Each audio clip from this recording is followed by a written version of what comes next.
Chers amis, Shabbat Shalom, c'est Chaim qui vous parle, cette fois depuis Rieux-Minervois. C'est une charmante localité que nous avons visitée cet après-midi.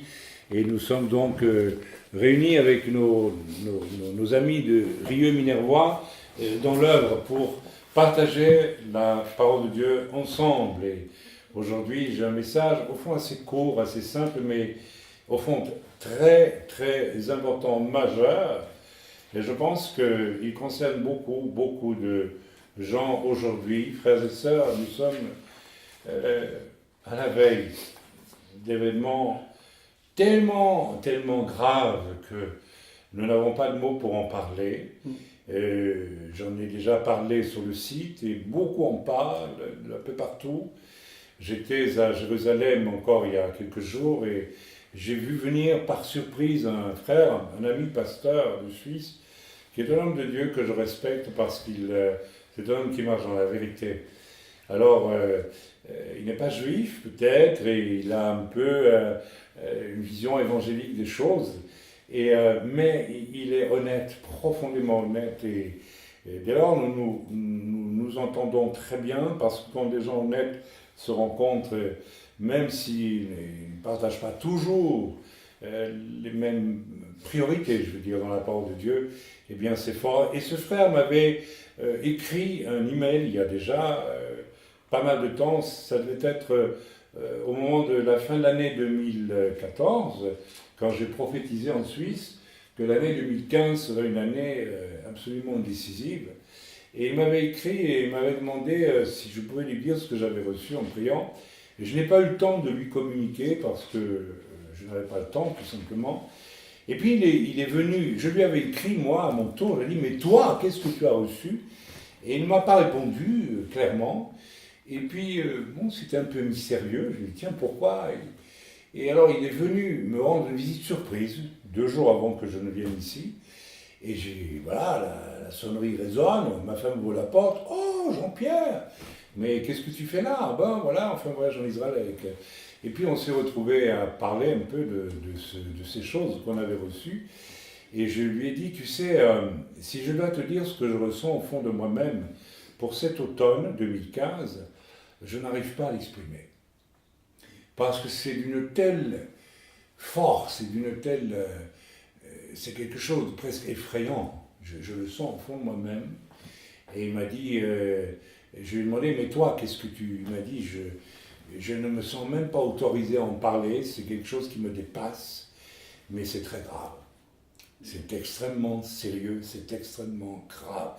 Et tout ce que je peux vous dire, moi, en honnête homme, pourtant je connais la vie de l'esprit, je sais ce que c'est que de prophétiser, mais je trouve aussi qu'il faut prendre beaucoup de recul, parce qu'on peut parfois s'exciter avec ces choses et dire des choses croyant que ça vient de Dieu et ça ne vient pas de Dieu. Alors, quand Dieu veut parler, croyez-moi, il s'arrange bien pour parler. On n'a pas besoin de chercher absolument à obtenir des pensées de Dieu. Il vaut mieux ne pas en chercher du tout et attendre que Dieu les donne avec une telle force qu'elles sont indiscutables. Alors moi, ce que je ressens quand je pense à cet automne qui vient, eh bien, c'est une angoisse terrible, tout en sachant que ma vie est gardée, tout en sachant que les gens dans l'œuvre chez nous, je dis bien chez nous, et vous êtes invités à venir quand vous voulez, je dis chez nous, on n'est pas une dénomination, nous sommes un ensemble de croyants en Jésus-Christ qui sont liés par le lien de l'amour, de la paix, de la justice et de l'amour de la vérité dans l'Écriture. Nous n'avons pas d'autre lien, nous ne sommes ni une dénomination, ni une fédération, nous ne sommes pas évangéliques, nous ne sommes pas messianiques, nous sommes ce que nous sommes, des hommes et des femmes de chair sauvés en Jésus-Christ. Et nous avons encore prié, c'était avant-hier soir en Suisse, ou hier soir, je ne sais même plus, non, avant-hier soir. Hier soir j'étais là, et on a reçu une paix tellement profonde pour tous nos frères et sœurs dans l'œuvre. Mais je vais lâcher le morceau, je ne prophétise pas, mais je pense, et je sais qu'en le disant je prends des risques, mais ça ne fait rien, puisque le Seigneur m'y autorise, je pense qu'il n'est pas du tout impossible. Et quand Chaim dit que ce n'est pas du tout impossible, vous pouvez penser que c'est probablement très possible, que l'Antéchrist sorte pour les fameuses 7 années avant le retour du Seigneur. Alors nous avons, j'espère, tous étudié la parole de Dieu, et nous savons de quoi il s'agit avec ces fameux 7 ans. Donc je ne vais pas... mais attendons-nous cet automne à des choses gravissimes sur la terre. Bien. Pourquoi je dis ça? Parce que je pense que le message que je vais donner ce soir, eu égard à ce qui va venir bientôt, où Dieu va juger la terre, tout simplement. Et d'une façon... L'Écriture nous dit dans l'Apocalypse que les hommes mourront de terreur lorsqu'ils verront, n'est-ce pas, les choses qui se passent sur la terre. Mourir de peur, pas seulement un homme ou deux, les hommes se mettront, dit l'Écriture, dans des cavernes pour dire que les rochers tombent devant nous, qu'on ne voit pas ces choses. Alors, je comprends ce que je ressens au fond de mon âme et de mon esprit, une espèce de terreur, je vous dis franchement, de sentiments d'horreur absolue et de grande inquiétude, de grande solennité. C'est plus que de la solennité, c'est irrévocable. On ne peut plus revenir en arrière. Dieu va accélérer les choses parce que Dieu veut revenir. Jésus veut revenir sur la terre pour y établir enfin un royaume de paix, de justice et de sainteté. Alors le message de ce soir, il est extrêmement important de ce point de vue, et je vous demande s'il vous plaît, vous qui allez écouter ce message, parce que frères et sœurs, je crois que beaucoup de personnes, et vous savez, quand je vais dire ce que je vais dire, je me mets le premier sur la sellette pour vérifier.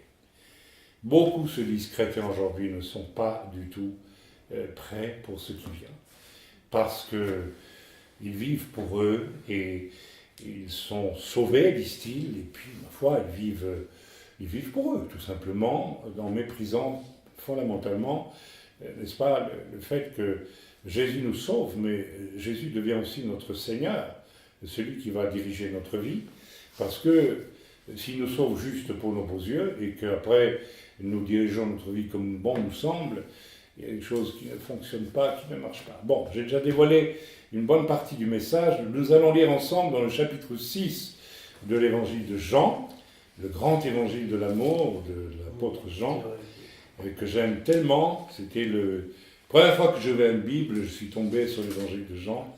J'étais un homme assoiffé d'amour et de tendresse. Alors je le cachais derrière une dureté apparente terrible, mais tout au fond, il y avait un besoin terrible. Et Dieu m'a fait la grâce de me parler par l'évangile de l'amour, qui est tellement profond, et qui pour moi est aussi l'évangile de l'intelligence spirituelle. Parce que qui dit amour, dit aussi profondeur et intelligence. Et Dieu est plein d'amour, et Dieu est plein de profondeur et d'intelligence. Alors on va lire ensemble ce passage. Donc chapitre 6 du verset 1er au verset 15, je pense. Après cela, Yeshua s'en alla de l'autre côté de la mer de Galilée, ou mer de Tibériade, donc c'est ce qu'on appelle le Kinéret en Israël, pour ceux qui sont allés à Tibériade. Une grande foule le suivait, notez qu'une grande foule le suivait, mais parce qu'elle voyait les miracles qu'il opérait sur les malades. On a déjà ici tout le message. Une grande foule le suivait, mais parce qu'il opérait des miracles. Alors beaucoup ont suivi Jésus parce qu'il opérait des miracles, et puis ils se sont arrêtés là. Ils n'ont pas vu qu'il y avait bien plus que les miracles. Jésus monta sur la montagne et là il s'assit avec ses disciples.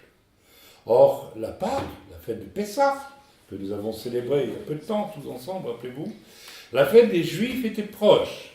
Et ayant levé les yeux et voyant qu'une grande foule venait à lui, Yeshua dit à Philippe, « Où achèterons-nous des pains pour que ces gens aient à manger ?» Ils étaient 5000, si j'ai bon souvenir. Il disait cela pour l'éprouver. Il disait ça pour éprouver Philippe. Alors vous savez, ce qui est formidable ici, ce n'est pas le miracle que Jésus va faire. Parce que le miracle que Jésus va faire ici est tellement énorme. Et le Seigneur, c'est comme s'il poussait les choses très loin. Vous connaissez la suite, nous la connaissons tous. Il va faire un énorme miracle. Mais le but vraiment du Seigneur, c'est que ça marque tellement les esprits que les gens enfin se disent, mais au-delà du miracle, qu'est-ce qu'il y a? Qui est-il celui-là? Qu'est-ce qu'il est en train de nous dire? Parce que si on s'arrête au miracle, on est un petit peu idiot. Bon, ok, pourtant c'est grand un miracle. Hein, c'est immense. Mais le but du miracle, c'est pas le miracle, bien sûr, la personne est guérie, on est heureux, c'est très bien, on est content. Mais il y a autre chose. Dieu permet les miracles dans un but bien précis. Il n'est pas obligé de nous guérir, le Seigneur. Parce qu'en fait, en réalité, très souvent, pas toujours, mais nos maladies sont le fruit de nos désordres, ou de celui même de nos ancêtres. Et Dieu n'est pas obligé de réparer ce que nous avons démoli. Mais il le fait, parce qu'il veut montrer quelque chose qui est au-delà du miracle. Et c'est à ça que nous devons être sensibles. Alors, je continue la lecture. Il disait cela pour l'éprouver. Pour l'éprouver. Il voulait exciter quelque chose chez Philippe. Ce qu'il voulait exciter, c'est Philippe, je vais faire quelque chose d'extraordinaire. Mais j'espère que tu vas voir au-delà. Tu ne vas pas être de ceux qui s'arrêtent au miracle. Et puis, quand je n'en ferai pas demain, tu vas m'abandonner pour retourner cultiver ton champ. Tu vas continuer à me suivre. Philippe lui répondit, les pains qu'on aurait pour 200 deniers ne suffiraient pas pour que chacun en reçoive un peu. Un de ses disciples, André, frère de Shimon, Pierre, lui dit, il y a ici un jeune garçon qui a 5 pains d'orge et 2 poissons. Mais qu'est-ce que cela pour tant de gens? Jésus dit, faites-les asseoir. Vous voyez, leur discours, il est juste matériel, il s'arrête au visible. Et je crois que beaucoup de chrétiens aujourd'hui s'arrêtent aux apparences. Beaucoup aujourd'hui vont culte, vont prier, etc., mais au fond, ils n'ont pas de relation avec Dieu en dehors de ça. S'il n'y a pas les apparences de l'Église, il n'y a rien du tout. Et ça, c'est dommage, c'est embêtant. Le Seigneur veut nous conduire. Et vous savez, la relation avec Dieu, c'est une chose personnelle. Ça ne va pas dépendre de moi qui prêche, ça ne va pas dépendre de votre soif à vous pour le Seigneur. C'est avec vous que le Seigneur veut une relation personnelle, individuelle, d'abord et avant tout. L'Église, ce n'est pas le lieu où on vient se nourrir, c'est le lieu où s'additionnent les relations personnelles avec Dieu. N'est-ce pas, mon frère Arnaud? Ok? Quand je vis maintenant une réunion de prière chez nous en Suisse, par exemple, ou en Israël, je ne viens pas à la réunion de prière et devoir tirer tout le monde pour que ça aille dans la prière. Vous savez ce qui se passe. Maintenant, quand je suis fatigué, c'est moi qui viens, qui se renouveler quand on a la réunion de prière et que les autres prient. Alors ça, c'est bon signe. Ça veut dire que les autres ont vraiment une relation avec Dieu en dehors de moi. Et ça, c'est formidable, c'est merveilleux. On continue. Il y a ici donc un jeune garçon qui a 5 pains d'orge et 2 poissons. Mais qu'est-ce que cela pour tant de gens? Jésus dit, faites-les asseoir. Oui, c'est bien. Il dit, au lieu de dire, stressez-vous, courez dans tous les sens, il dit, faites-les asseoir. Soyez en paix, calmez-vous. Et je crois aussi, pour rentrer en relation avec Dieu, il faut être plus calme. Beaucoup de gens sont agités. Les grands moments que j'ai connus avec le Seigneur, c'est quand je ne faisais rien. Ça va être bizarre. Hein. Vous savez, les grands moments où Dieu m'a visité, ce n'est pas les moments où je priais. Je ne m'y attendais pas. On peut parfois prier.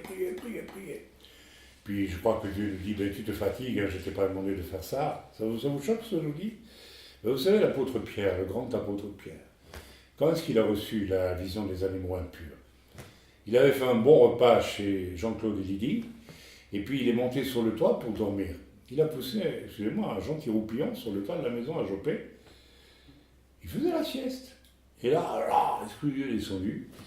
Parce que Dieu n'a pas besoin qu'on le... Bien sûr, il faut prier. Et nous devons prier. Mais vous savez, quelquefois, il m'est arrivé de prier et Dieu m'a dit, tais-toi, c'est déjà accordé. Ça vous est jamais arrivé, ça? Merveilleux, quand même. On a un Dieu qui nous aime. Hein. Ben, c'est pas pour ça qu'il ne faut pas prier. Hein. Mais il ne faut pas non plus croire que parce qu'à force de prières répétées, Yeshua l'a dit, ne faites pas comme les païens qui répètent. Souvent, celui qui répète 10 fois la même prière, c'est qu'il ne croit pas avoir été exaucé à la première. Hein? Donc, en réalité, quand vous priez une fois à Dieu, il vous écoute, il vous a entendu. C'est comme si moi, je parle à Lydie et je lui dis une chose, tu ne veux pas me faire une tasse de café? Non, pas maintenant, hein, plus tard. Et je n'ai pas besoin de lui dire 10 fois. Si je dis 10 fois, c'est qu'elle ne veut pas, ou bien que moi, je ne crois pas qu'elle a entendu. Mais bon, voilà. On continue. Ok, on continue parce que je m'égare un peu, pardonnez-moi. Jésus dit, faites-les asseoir. Il y avait dans ce lieu beaucoup d'herbes. Alors on pourrait développer ça, c'est très intéressant. si on fait une exégèse juive, il s'assit donc au nombre d'environ 5000 hommes. Rendez-vous compte, 2 petits poissons, peut-être des petits, tout petits comme ça, et 5 brioches de pain, je ne sais pas trop. Vraiment merveilleux le Seigneur. Et là, on a vraiment la clé de beaucoup de choses. Ok, et Jésus prit les pains, rendit grâce, et les distribua à ceux qui étaient assis. Il leur donna de même des poissons, autant qu'ils en voulurent. Okay. Bon, le miracle s'est accompli. Lorsqu'ils furent, ici on est devant un vrai miracle.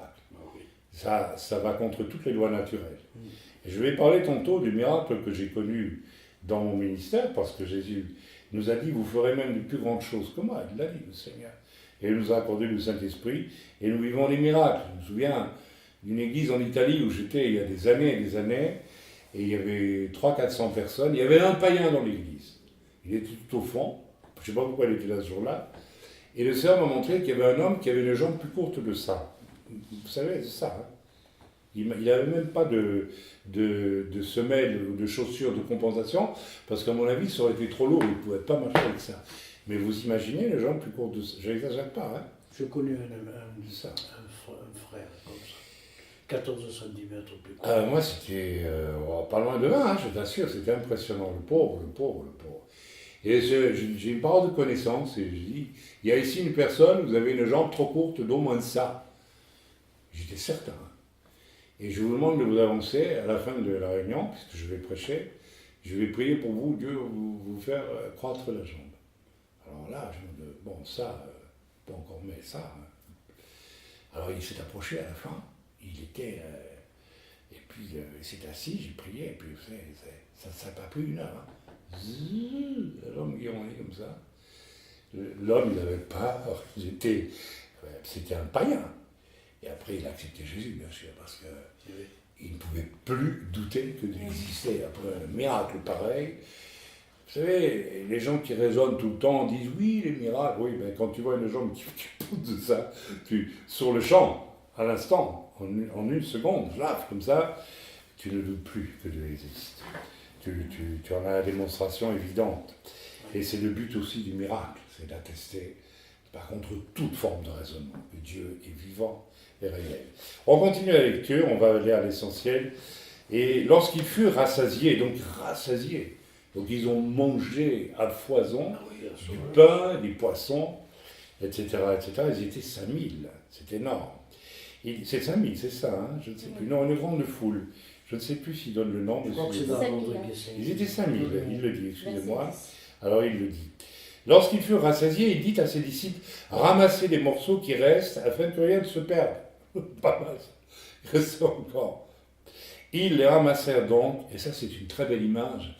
Quand Dieu fait un miracle, il y en a 10 000 derrière qui attendent. Donc ça c'est extraordinaire. Donc Dieu ne fait pas seulement un miracle de ma vie, il peut en faire tant qu'il en veut. Amen. Si je veux vous raconter tout ce que j'ai vu en 30 ans, eh bien, il me faudrait, je vous assure, des livres pour les décrire. Amen. Quelquefois, avec ma femme, on repense au passé, on dit, mais tu te rends compte, si on devait raconter tout ça, on ne pourrait pas. On ne pourrait pas, on en a vu tellement. Il y a toujours du pain, il y a toujours du reste, il y a toujours... la gloire de Dieu n'est jamais limitée. Au verset 14, nous continuons donc à lire. Ces gens ayant vu le miracle que Yeshua avait fait disaient, celui-ci est vraiment le prophète qui va venir dans le monde.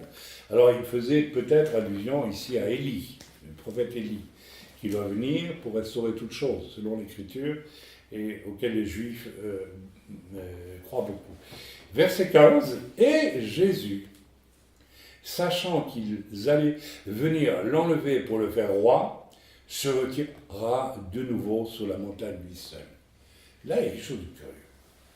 Jésus vient d'attirer l'attention des foules sur quelque chose.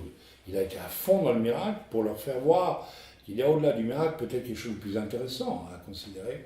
Et puis il se retire. Alors, on va voir pourquoi Jésus se retire. Alors, je vais dans le message maintenant. Le ministère de Jésus, vous le savez, est caractérisé par de puissants miracles, de grands, de puissants miracles. Je ne vais pas vous les nommer, vous les connaissez. Oui. Les noces de Cana, marcher sur l'eau, le paralytique, etc., etc. Il y en a, les lépreux. Et il y en a tellement. Et le Seigneur nous a promis, à nous, ses enfants, c'est pas seulement pour les serviteurs de Dieu, que nous recevrions le Saint-Esprit et qu'il y aurait 9 dons spirituels qui sont bien cités par l'apôtre Paul, vous les connaissez, je suppose. Est-ce qu'on peut les citer? Le parler en langue, l'interprétation, la prophétie, l'interprétation, la parole de sagesse, la parole de connaissance, le discernement des esprits, le don de foi, le don de guérison et le don de miracle. D'accord? C'est 9 dons spirituels. Et j'espère que vous les exercez, hein, parce que ça a été promis par le Seigneur et nous devons, ça nous pouvons le chercher en priant. Et le Seigneur donc a dit aussi que nous-mêmes, nous accomplirions en son nom de puissants miracles. Personnellement, j'ai vu des cancers guéris. Je me rappelle de cette femme de Paris qui est venue il y a 2 ans, tu te rappelles, qui avait 5, 6, c'était pas 7 cancers différents dans le corps. À 7 endroits, je ne sais pas si tu te rends compte. 7. Alors évidemment, quand quelqu'un vient et vous dit on a déjà prié partout, et puis on a prié. Et puis elle nous a écrit de Paris, j'étais guéri. Plus rien. Bravo. Formidable. C'est extraordinaire. On a prié pour des jeunes qui avaient le sida, à Gap, il y a déjà une vingtaine d'années, guéri du sida. Amen. Alors moi, le sida, vous savez, c'est ce que Dieu m'a dit de faire, parce qu'au début, quand on parlait du sida, tout le monde avait peur. Et moi, je me rappelle, dans une église, il y avait un jeune sidéen qui s'est approché et qui disait tout bas, j'ai le sida. Et puis je savais que tout le monde le savait, mais les gens ne faisaient semblant de rien. Et vous savez ce que Dieu m'a dit de faire? Embrasse-le sur la joue.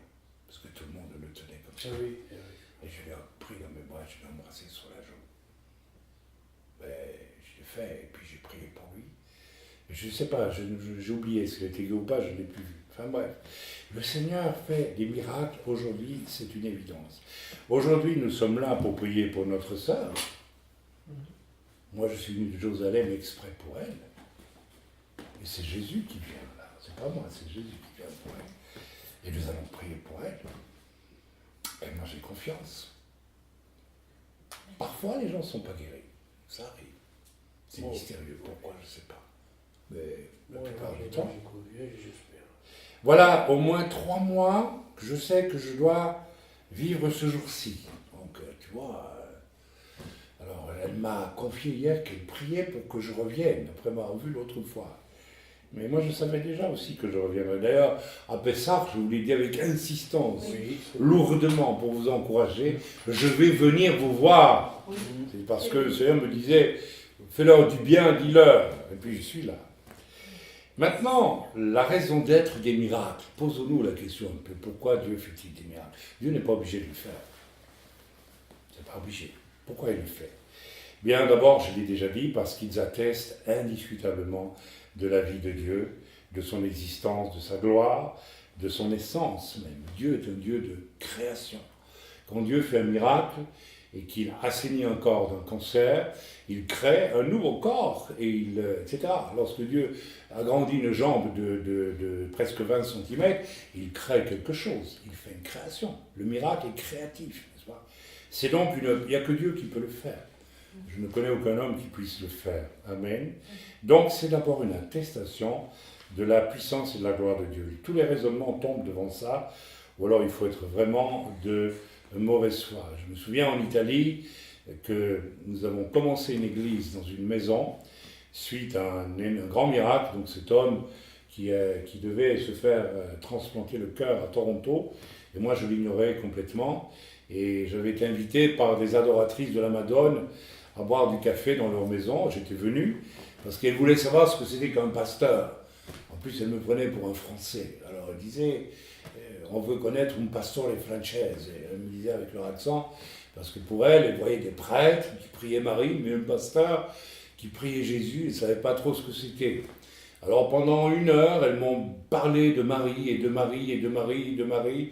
Et au bout d'1 heure, j'ai dit, Seigneur, moi je ne peux pas en placer une, parce qu'elles boivent beaucoup de café, moi aussi, et puis je ne pourrais pas leur parler du Seigneur. Et alors, Seigneur, attends.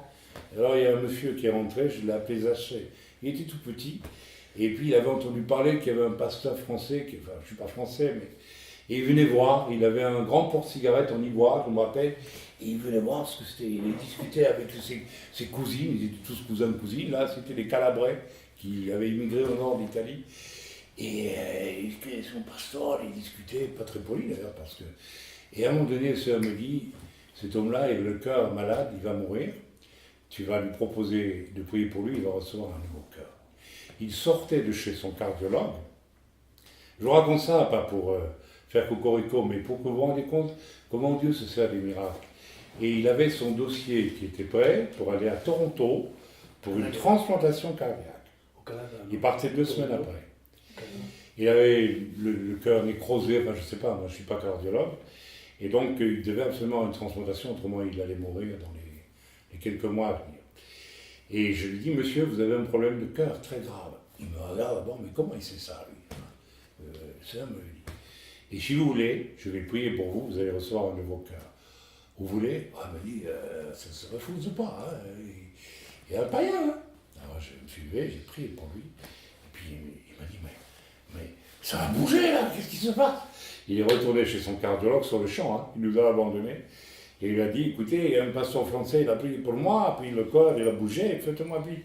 Et le cardiologue a fait tout de suite une radiographie, je ne sais pas, un électrocardiogramme.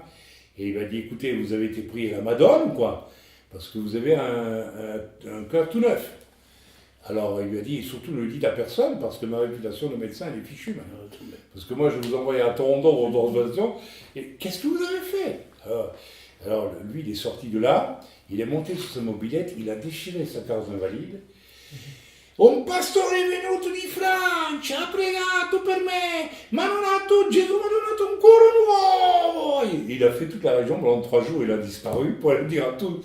Et du coup, les gens sont venus à l'église. Et alors, on avait toutes les réunions, on avait un miracle, une conversion, un miracle, 2 conversions. Et vous voyez, le royaume de... Alors, ce sont des gens simples, avec un cœur simple, et des intellectuels auraient probablement demandé une commission d'enquête avec médecins et tout. Mais punaise, quand tu as un nouveau cœur, tu as un nouveau cœur. Hein. Il n'y a pas besoin de faire beaucoup d'analyses. Hein. Bien, donc, maintenant, ça c'est la première raison pour laquelle... maintenant, si nous lisons verset 15, cette attitude curieuse de Jésus, Jésus se retire puisque la foule veut l'enlever pour le faire roi. Alors, quelle est la raison pour laquelle Jésus se retire? Eh bien, disons, moi j'ai lu le commentaire de MacDonald qui parle très bien de la chose. Il dit qu'en réalité, la foule venait vers Jésus pour le faire roi d'Israël, hein, Messie en réalité, dans le seul but de bénéficier d'autres guérisons et multiplication des pains.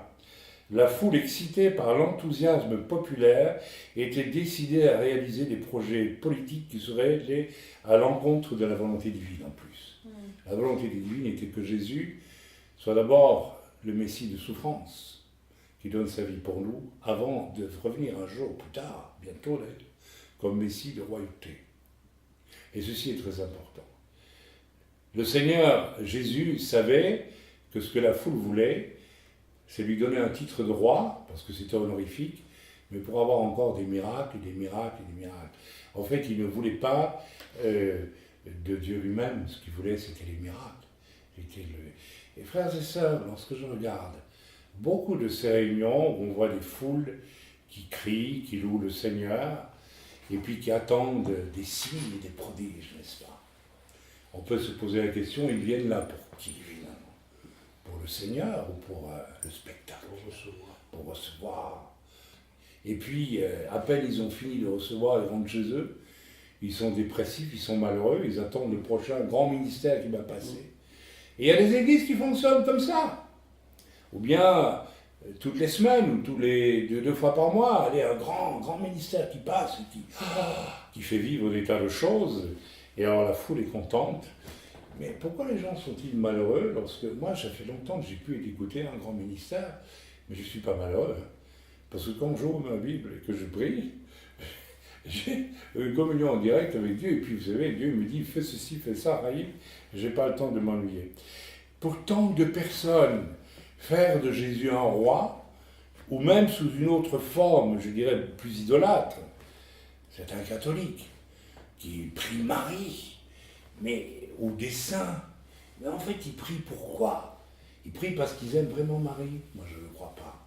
Ou ils prient parce qu'ils aiment vraiment Saint Jérôme ou Sainte Cacahuète, je ne sais pas moi comment on peut l'appeler. Et non, parce qu'ils espèrent obtenir quelque chose.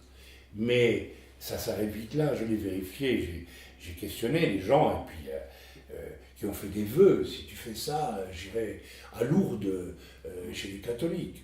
Alors, parfois ils n'y vont même pas. Hein. Et alors, la grande question, elle est là. Pourquoi est-ce que, voilà, ce n'est donc pas Dieu qui est recherché, mais ses seuls bienfaits. Alors, on connaît tous la fameuse histoire des 10 lépreux. 10 lépreux étaient sur la route, Jésus a prié pour les 10, et ils ont été guéris. Et il y en a un seul qui est revenu vers Dieu, vers Jésus qui est Dieu. Parce qu'il a compris qu'au-delà de la guérison, il y avait quand même quelque chose d'autre. Que l'important, ce n'était pas sa guérison, c'était Dieu qui l'avait guéri. Et c'est une passerelle pour se dire, bon, maintenant je vais vers le Seigneur. Alors, je vous invite tous ceux qui allaient écouter ce message de réfléchir un peu. Peut-être que vous êtes très malheureux. Je rencontre beaucoup de chrétiens malheureux. C'est pas normal un chrétien malheureux. Un vrai chrétien peut souffrir beaucoup, mais il reste toujours heureux. Et plus il souffre, plus il est heureux. Plus je vis pour mon Seigneur, et plus la paix la plus profonde commence à m'habiter, et la sécurité la plus profonde. Vous savez, je vais vous dire très honnêtement, vous avez 30 ans, je sers le Seigneur, et je n'ai qu'une joie, c'est qu'au fond de moi, je sais que si je meurs là, maintenant, j'ai de la joie parce que je vais vraiment vers mon Seigneur. Amen. Et cette joie-là, elle est grande. Vous savez, j'ai eu le privilège, un jour, je ne devrais pas trop en parler, parce que ce sont des merveilles de Dieu, d'être enlevé dans le ciel, et j'ai vu Jésus. Je ne vais même pas essayer de vous décrire. C'est indescriptible. Je crois que ce serait presque un sacrilège de dire que c'est magnifique. C'est bien plus que magnifique. Il n'y a pas de nom, il n'y a pas de capacité humaine pour décrire la beauté, la gloire et l'amour du Seigneur. C'est une chose immense. Mais je crains que beaucoup, à travers leur vie chrétienne, ne recherchent que le pain, les poissons, les guérisons, les miracles, et ne se préoccupent pas vraiment de rencontrer ce Dieu et finalement de le suivre. La deuxième raison beaucoup plus profonde pour laquelle Jésus se retire, c'est que lui, il nous aime, nous, moi, toi, Nathalie, toi, ton mari, bien plus que l'honneur qui lui revient à lui. Et je répète, Jésus, qui vient pour mourir sur la croix, il nous aime bien plus, nous, pauvres, misérables individus, que l'honneur qui lui revient d'être un jour le roi il l'est de toute façon. Et c'est la raison pour laquelle Jésus, quand il est là, la première fois, ne veut pas qu'on le proclame roi. Il va rentrer dans Jérusalem, monter sur un ânon, on sait tout ça. La foule va dire Hosanna, mais il sait que peu de temps après, quelques heures après, ils vont le crucifier. Hein, il le sait. Et il sait aussi, Jésus, qu'un jour il viendra, une deuxième fois, à la fin des temps, et nous y sommes à la fin des temps. Nous y sommes. Nous sommes vraiment à la dernière heure. Moi, je crois qu'on peut le dire. Vous savez, moi, je l'ai entendu prêcher bien souvent, quand j'étais jeune chrétien. Et on se disait, bon, on est à la dernière heure, mais on ne la sentait pas venir. On ne la sentait pas là, la dernière heure. Mais là, on la sent, là, la dernière heure. On y est, là, la dernière heure. Hein? Et Jésus revient pour recevoir le trône de règne qui doit être le lui, qui doit être le sien, pardon, pour le millénium qui vient. Mais là, dans ce que nous venons de lire à l'instant, Jésus sait qu'il doit d'abord aimer chaque humain plus que son propre trône en mourant sur la croix. C'est-à-dire en disant au fond à Dieu son Père, mets sur moi toute la culpabilité, mets sur moi ta colère et pardonne-leur parce qu'ils ne savent pas ce qu'ils font. Un amour aussi grand que celui-là aussi. Et puis c'est Dieu lui-même qui se sacrifie. Quand même, c'est quelque chose d'incroyable. Comment peut-on après ça juste se contenter des miracles qu'il fait pour nous? c'est presque une impolitesse effrayante. Je veux dire, je tombe dans l'eau, quelqu'un plonge dans l'eau glacée et risque une congestion pour me ramener sur la rive. Je suis content, merci, vous m'avez sauvé, et puis goodbye. Je crois que beaucoup de chrétiens vivent comme ça. Et il faut peut-être aujourd'hui réfléchir. Peut-être c'est la dernière fois où Dieu vous interpelle, vous qui écoutez ce message. Où en êtes-vous vraiment avec celui qui fait des miracles dans votre vie? Celui qui en a peut-être déjà fait beaucoup. Peut-être c'est le moment de se repentir profondément. Alors c'est quoi la repentance? C'est votre cœur qui doit peut-être commencer à se tendre un petit peu. Et, ok. Le reste, pour ce qui est de Jésus, là, qui refuse qu'on fasse de lui un roi, parce qu'il sait que la foule veut qu'il soit roi juste pour distribuer encore des miracles, du pain et des poissons. Le reste, on le connaît avec le grand verset qui dit « Car Dieu a tant aimé le monde qu'il a donné son Fils unique, afin que quiconque croit en lui ne périsse pas, mais qu'il ait la vie éternelle. » Est-ce que nous avons bien mesuré toute la signification de ce verset? Car Dieu a tant aimé le monde, Dieu a tant aimé le monde dans le péché, dans la souillure. Nous avons détruit la création. Elle est tellement détruite que l'apôtre Pierre dit qu'un jour toute la terre va être brûlée et détruite. Et Dieu refera une nouvelle terre et des nouveaux cieux. Et pourtant, Dieu a tant aimé, Dieu aime. Et déjà nous-mêmes, lorsque des gens nous font du tort, nous avons très difficile de les aimer. Vous savez que nous devons apprendre à aimer ceux qui nous font du mal. C'est une décision, c'est un choix. Et pour pouvoir le faire, il faut décider, j'abandonne la colère, j'abandonne l'amertume, j'abandonne mon orgueil. Tu as blessé mon orgueil, tu as blessé ma fierté. Allez, comment je vais faire pour t'aimer? Je t'aime de l'amour du Seigneur, mais je t'en veux. Non, j'abandonne mon orgueil, j'abandonne, je me laisse dépouiller, je me laisse prendre. Tu sais, quand Jésus dit, si on te frappe sur la joue droite, tu tends la gauche, bon, je fais comment? Eh bien, je tends l'autre joue. C'est dur, c'est difficile. Amen. Pour une humaine, oui. Combien de fois devras-tu pardonner à ton frère? Oh, 7 fois 77 fois.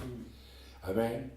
Amen. L'amour du Seigneur a été tellement grand pour Chaim, qui est un pécheur, mais incroyable.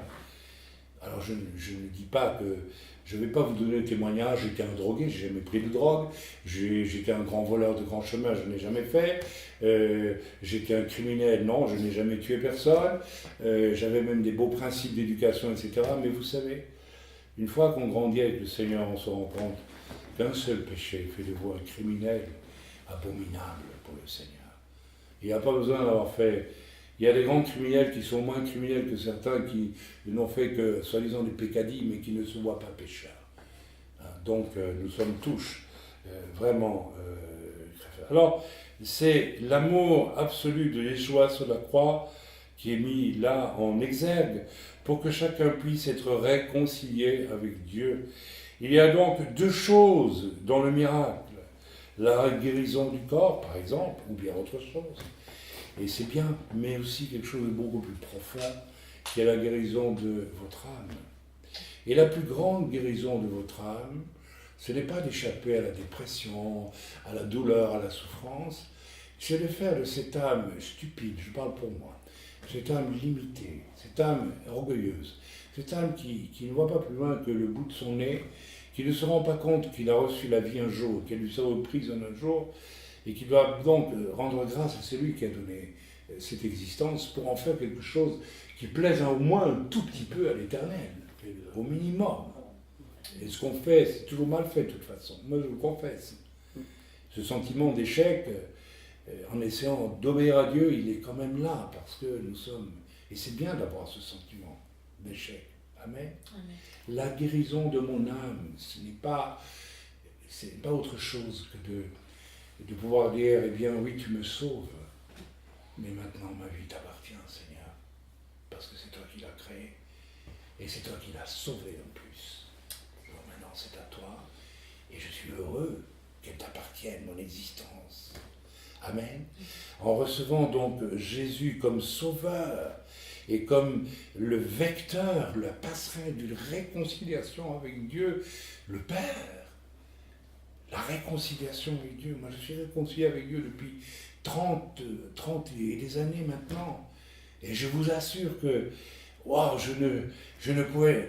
Tiens, récemment, la sœur Rivka, elle a trouvé dans une librairie de New York, sur Internet, la revue de théâtre dans lequel notre spectacle, le dernier spectacle dans lequel j'ai joué, qui avait reçu un prix européen du meilleur spectacle de l'année, était une adaptation de, enfin je ne vais pas lire le truc parce que ce n'était pas la gloire de Dieu, et avait fait l'objet d'un reportage dans une revue spécialisée de théâtre. Et elle m'a dit, tiens, j'ai retrouvé cette brochure, et il y avait des photos de moi dans le spectacle et tout. Et j'ai dit, bah écoute, fais venir, pour après tout, pour voir, quoi. Parce que moi j'avais jeté tout ça à ma conversion. Et je vous assure, quand j'ai ouvert la brochure et que j'ai vu ça, j'ai dit, ah, c'est affreux.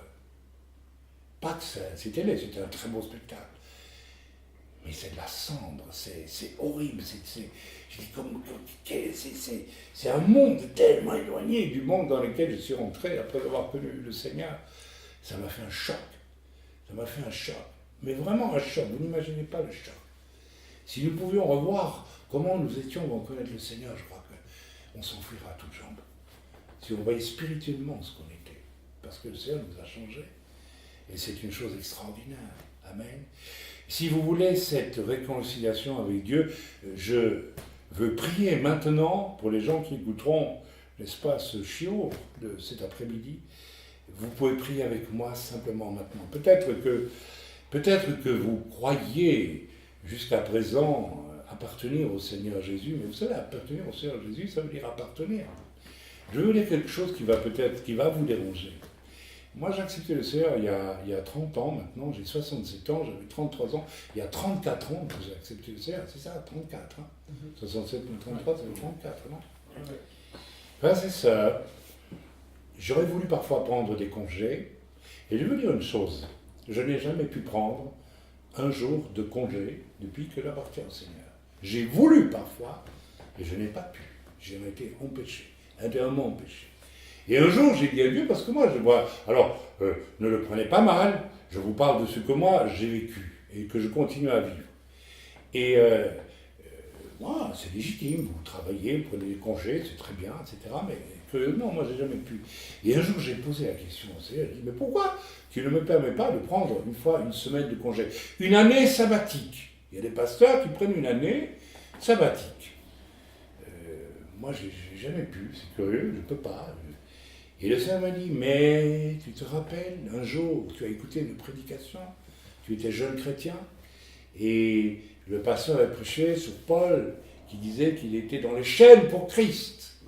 Et il a fait l'appel, et tu as levé la main. Je te signale que tu as décidé d'être dans les chaînes pour moi, et tu le resteras jusqu'au dernier jour de ta vie, parce que c'est toi qui l'as décidé. Frères et sœurs, est-ce qu'on ne devrait pas être tous dans les chaînes pour Jésus-Christ? Parce que c'est comme une histoire d'amour, c'est tout, c'est rien. C'est tout ou rien. C'est pas à moitié. Aujourd'hui, il y a tant de couples, n'est-ce pas? On ne se marie pas parce qu'on prévoit déjà la séparation. Quand l'amour ne sera plus là, on va se séparer. C'est quoi ça? C'est vraiment pas du tout rien. C'est du n'importe quoi. Évidemment, on obtient ce qu'on veut, c'est-à-dire qu'on obtient quand les petits bonheurs du début, les plaisirs, sont passés, on ne sait pas. Alors prions ensemble, tout simplement, pour terminer ce cours, et peut-être si quelqu'un veut prier avec moi, qu'il prie, tout simplement.